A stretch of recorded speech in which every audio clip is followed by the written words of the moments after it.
Alright, well, I was just trying to get video sound, I should say, of two barn owls speaking to each other, but now that I got the camera out and recording, and they're not doing it, so if they happen to do it again, I'll stop and try and record it.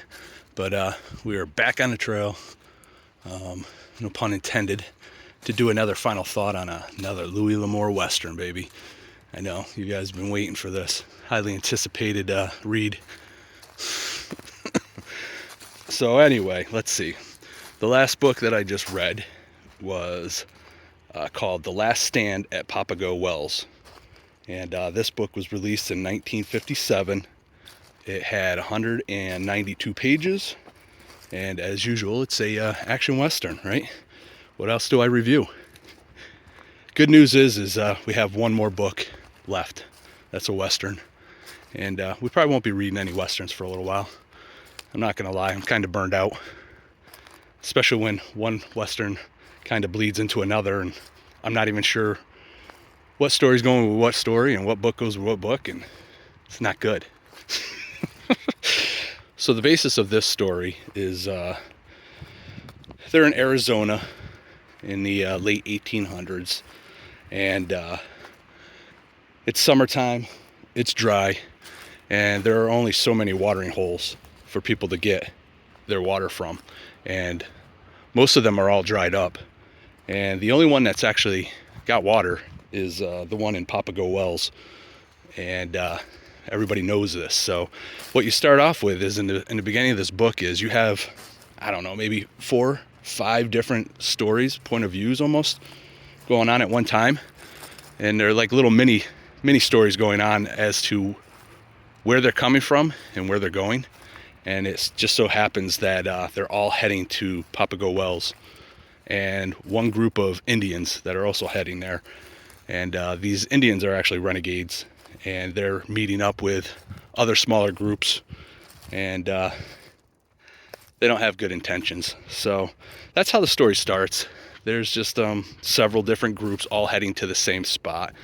And what happens is they all start slowly showing up at the well, and realizing in the old West, you couldn't always trust people, but they really had no choice, because there was safety in numbers, and they were aware of a big band of Indians heading in their direction. So they decided, even though some of these characters are not good people, they're going to hold up at this well and basically have their last stand, right? They're gonna defend themselves from this position with the group of people they have against, I don't know, 30 to 50 Indians. And when I was reading this, it started to make me realize that there's certain types of scenarios, I guess, that I love, and this is one of them. So this book made me start to think of the show The Walking Dead, again, where you have a group of people that need to join together in order to have strength in numbers and try to survive. This one, I can never remember the name of the movie, but it was with Charles Bronson back in like maybe the late 70s, early 80s. If anybody knows what I'm talking about, please leave a comment, because I would love to see what that movie is. I just remember being younger and loving that movie, where the scenario was that he went to a jail cell, or he went to a police station actually, and inside that police station ended up getting surrounded by a bunch of bad people in the city. And again, you have all kinds of characters having to band together to fight off even worse characters. So yeah, when I was reading this, I was like starting to get super excited. I'm like, oh, this is perfect, man. We're gonna get a bunch of people that are gonna hunker down and they're gonna battle these Indians, and that it set it up for that. I thought this book was gonna be amazing. But what ends up happening is story kind of slows down a little bit. They are at this well and they are defending it, and it just drags. It's days and days of the same thing. A little bit annoying with some of the characters. I get it. Real life scenario, not everybody's going to get along, but you would think that when it really came down to it, you would be able to put your differences away. And Yeah, it was just some of these characters were nagging. I guess I forgot to mention the main character. It doesn't really matter because there's just like so many characters that some are good and some are bad. But the main character is, I got to check my notes because I don't want to screw his name up. Oh, yeah, the main character's name is Logan Cates, Cates. So that's where the story basically revolves around. Is he's the one that is been voted in to be in charge of the group.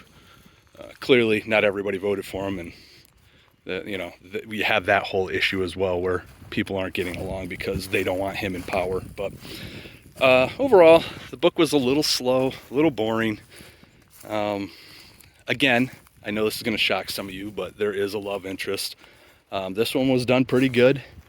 I don't want to give anything away if anybody actually decides to read this, so I won't go into detail on that. But I thought, again, Louis L'Amour does the best of anybody that I've read when it comes to the love scenes, because the love interest, I should say, because they're literally the least favorite of what I enjoy out of Westerns. But I don't know, I'm almost not able to say that anymore because he's doing such a good job with things turning out just the way I would like them.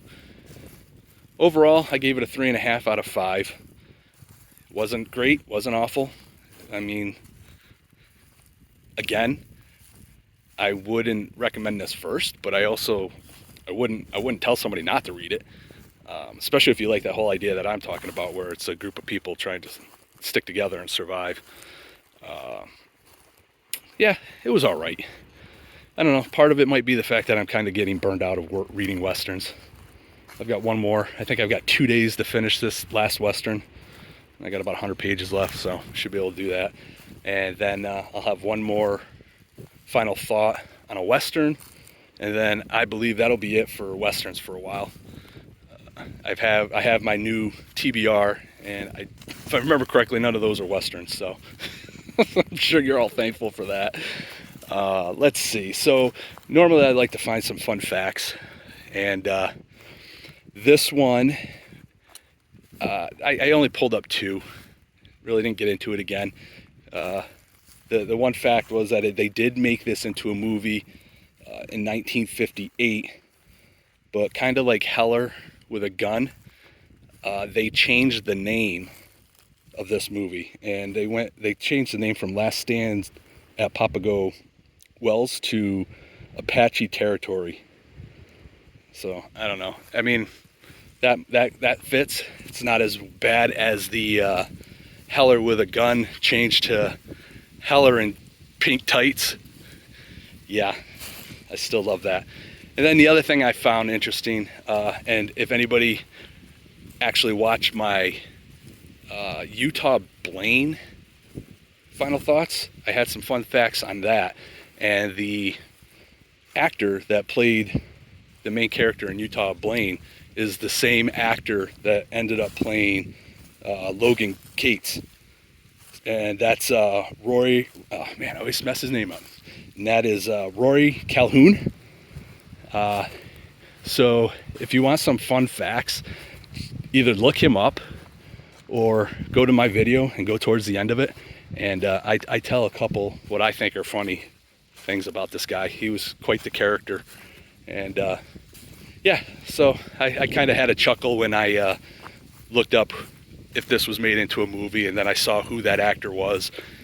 And I know a couple of you guys, if you make it this far, that have watched my other video, will probably enjoy that as well. But I think that's it. I'm gonna wrap it up, short and sweet. Sorry if I'm breathing heavy, but I'm heading up a hill again. Yeah, I think that's it. Like I said, I got one more Western, and we'll be done with the Westerns. All right, everybody have a good one. Take care. Bye-bye.